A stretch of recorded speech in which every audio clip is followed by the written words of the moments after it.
सोने वालों अब जाग जाओ,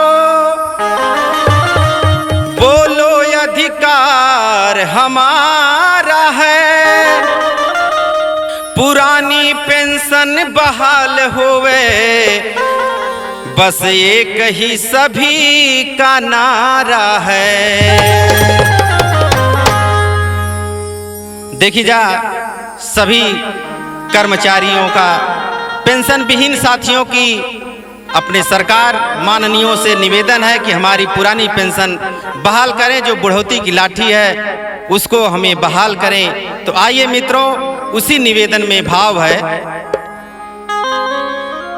अरे बुढ़ौती ओराई, हाँ हाँ बुढ़ौती ओराई, अरे बिना पेंशन कैसे बुढ़ौती ओराई, बिना पेंशन कैसे बुढ़ौती ओराई।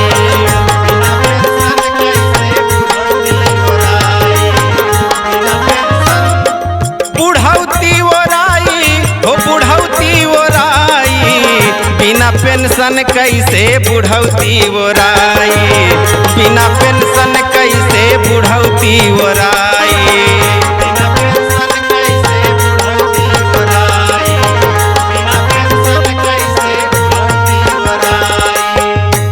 हमारे पेंशन पुरुष विजय बंधु जी की ललकार सुनिए।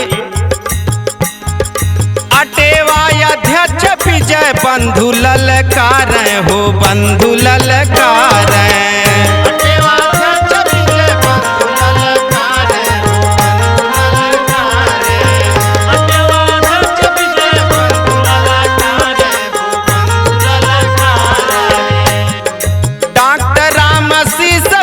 स्वर्ग सीधार हो, स्वर्ग सीधार।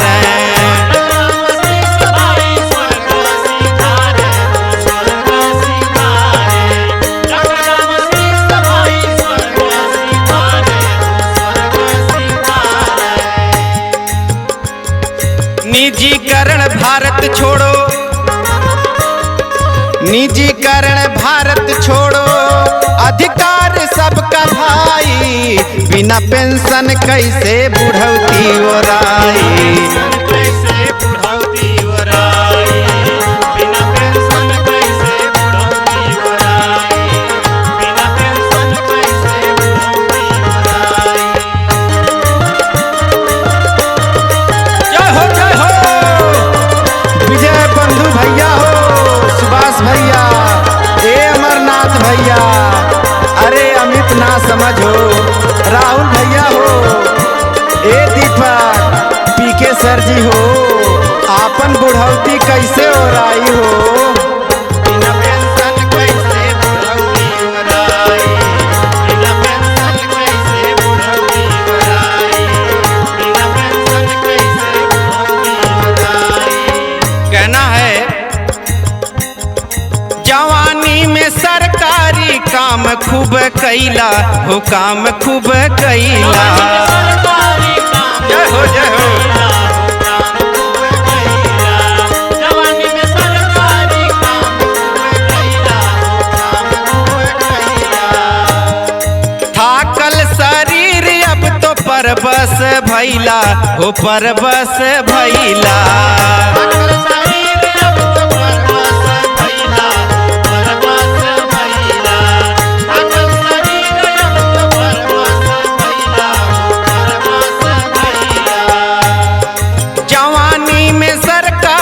काम खूब कैला हो, काम खूब कैला। थाकल शरीर अब तो परबस भैला हो, परबस भैला। सूझे ना बूझे,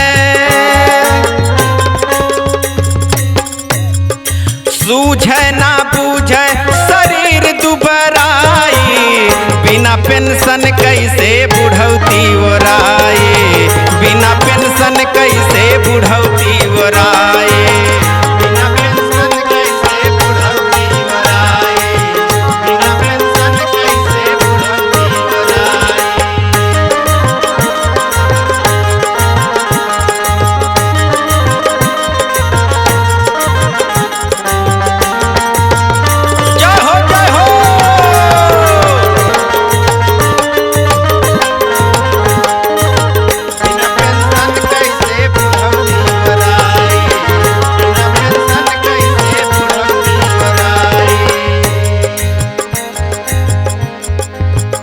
ओपीएस अखिलेश जी जुगल कर उठावे, जुगल कर उठावे।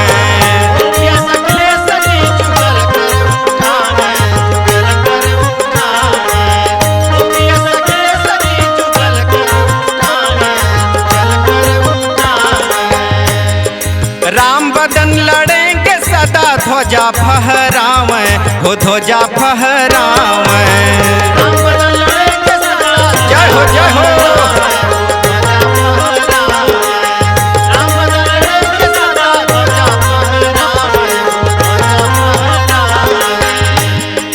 ओपीएस अखिलेश जी जुगल कर उठावे, जुगल कर उठावे। राम बदन लड़ेंगे सदा ध्वजा फहरावे, ध्वजा फहरावे। खुशहाली राम नयन चाहूं और बिखराई, बिना पेंशन कैसे बुढ़ौती ओराए, बिना पेंशन कैसे बुढ़ौती ओराए।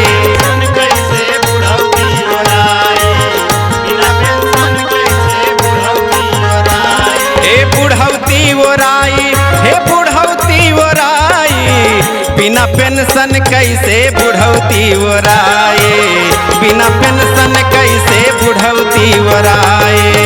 पेंशन बिना कैसे बुढ़ौती ओराए, बिना पेंशन कैसे बुढ़ौती ओराए, बिना पेंशन कैसे बुढ़ौती